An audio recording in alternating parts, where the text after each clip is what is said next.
নমস্কার বন্ধুরা, আশা করি আপনারা সবাই ভালো আছেন। প্রিয়াস কুকিং ব্লগে আবারও একটি নতুন রেসিপিতে আপনাদের সবাইকে স্বাগত জানাই। আজকে আমি কাঁচা আলু ও সুজির একটি দারুণ সুস্বাদু নাস্তার রেসিপি শেয়ার করব। আশা করি আজকের রেসিপি আপনাদের ভালো লাগবে। তো চলুন আজকের রেসিপি আমরা দেখে নিই।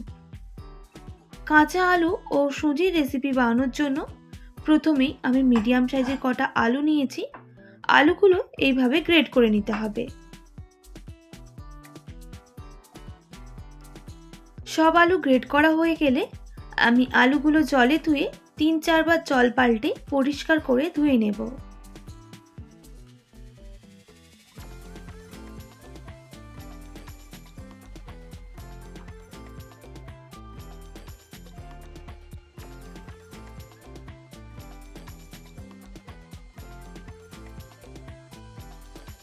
পরিষ্কার করে আলুগুলো ধুয়ে নেওয়ার পর এইভাবে জল চেপে চেপে আলুর জলগুলো বের করে নিতে হবে।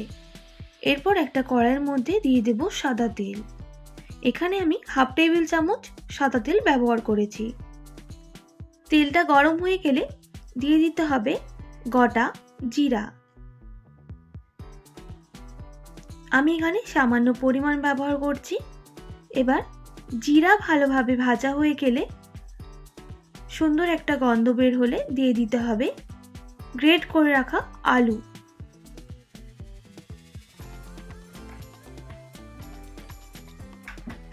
এবার আলুগুলো ভালোভাবে ভেজে নিতে হবে।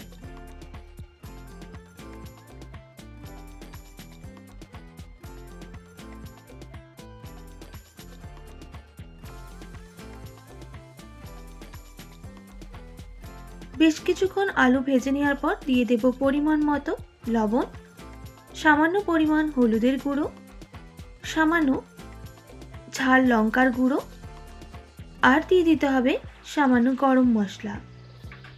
এবার সমস্ত উপকরণ আবারও ভালোভাবে মিক্স করে নিতে হবে। মিক্স করা হয়ে গেলে অল্প অল্প জল দিয়ে ভালোভাবে আলুর সাথে মিশিয়ে নিতে হবে। আমি এখানে জলের ব্যবহারটা আপনাদের বলে দিচ্ছি। হাফ বাটি মতো জল ব্যবহার করেছি। আপনারা আপনাদের পর্যাপ্ত পরিমাণ জলটা দিয়ে দেবেন। আলুর সাথে ভালোভাবে মিক্স হয়ে গেলে দিয়ে দেব সুজি। এখানে আমি হাফ কাপ সুজির ব্যবহার করব। আর সুজি দেওয়ার সঙ্গে সঙ্গে আলুর সাথে মিক্স করে নিতে হবে। এই সময় গ্যাসের ফ্লেমটা আমি মিডিয়ামে রাখবো। মিক্স করে নেওয়ার পর আমি রান্না করে নেব বেশ কিছুক্ষণের জন্য। তাহলে একটা শক্ত দই তৈরি হয়ে যাবে।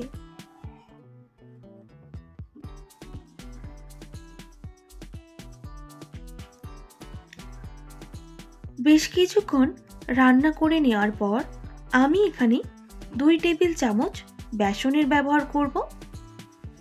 বেসনটা ভালোভাবে মিক্স করে নিতে হবে।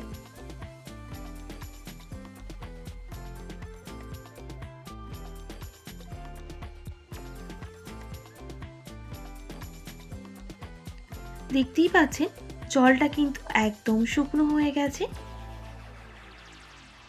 আর আমাদের সুজি আর আলুটাও শক্ত হয়ে গেছে। আমি এখানে আরও বেশ কিছুটা বেসনের ব্যবহার করলাম। আবারও ভালোভাবে মিক্স করে নিচ্ছি।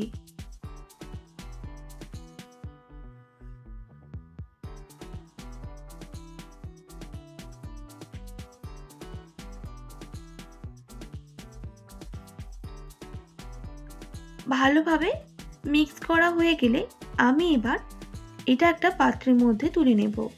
তবে আগে থেকেই পাত্রটা কিন্তু তেল দিয়ে ব্রাশ করে নিতে হবে।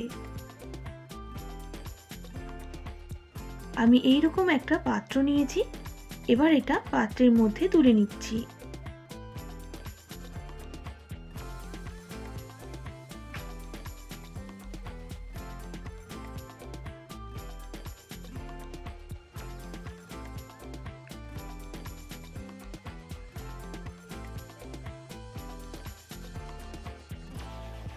এবার আমি ভালোভাবে এটা সেট করে নেব।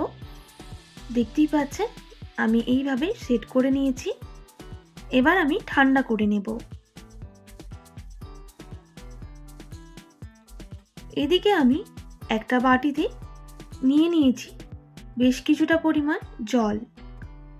এবার জল নেওয়ার পর দিয়ে দেব 2 টেবিল চামচ ময়দা আর দিয়ে দেব 1 টেবিল চামচ বেসন। উপকরণগুলো হালকা মিশিয়ে নিতে হবে চামচে করে।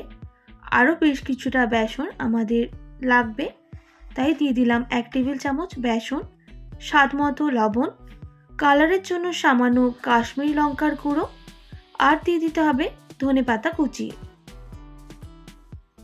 সব উপকরণ ভালোভাবে মিক্স করে নিচ্ছি।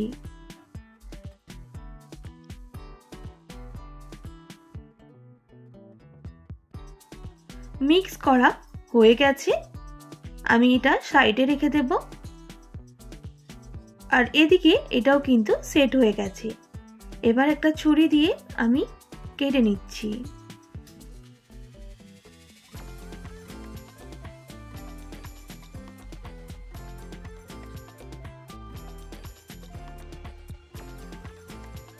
তো দেখুন বন্ধুরা, আমি এইভাবে একটা শেপ দিয়ে দিয়েছি। আপনারা আপনাদের পছন্দ মতো শেপে করে নেবেন। আমাদের সবগুলো রেডি হয়ে গেছে। আর আমি খুব বেশি মোটা বা খুব বেশি পাতলা করিনি, এইরকম সাইজের করে নিয়েছি। এবার কড়াই বসিয়ে দিলাম, দিয়ে দিলাম সাদা তেল। তেলটা বেশ ভালোভাবে গরম করে নিতে হবে। আর গরম হয়ে গেলে আমি গ্যাসের ফ্লেমটা মিডিয়ামে করে দেব আর এক একটা বরফিগুলো দিয়ে ভেজে নেব। এইভাবে কোট করে ভেজে নিতে হবে।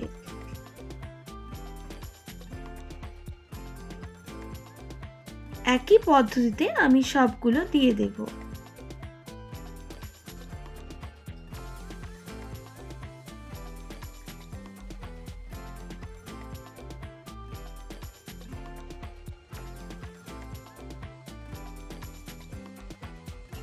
এক দিকটা ভাজা হয়ে গেলে এবার আরেক দিকটা উল্টে দিতে হবে। তবে অবশ্যই গ্যাসের ফ্লেমটা মিডিয়ামে রেখেই কিন্তু আমি ভেজে নেব।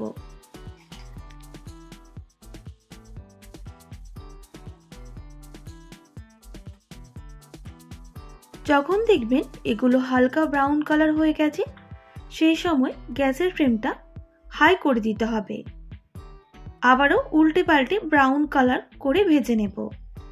এইভাবে ভাজলে ভেতরটাও ভালোভাবে ভাজা হবে আর বাইরেটাও ভালোভাবে ভাজা হবে, সঙ্গে ক্রিস্পি হবে। তো দেখুন ব্রাউন কালার কিন্তু আমাদের সবগুলো হয়ে যাচ্ছে। এবার আমি একটা একটা করে তুলে নেব।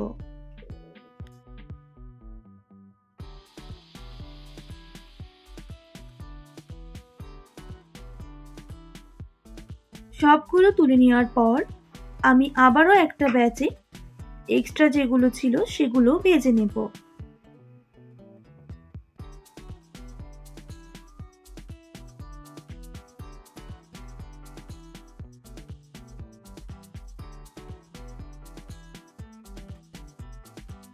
একইভাবে দ্বিতীয় ব্যাচের নাস্তাগুলো আমি ব্রাউন কালার হিসেবে ভেজে নেব।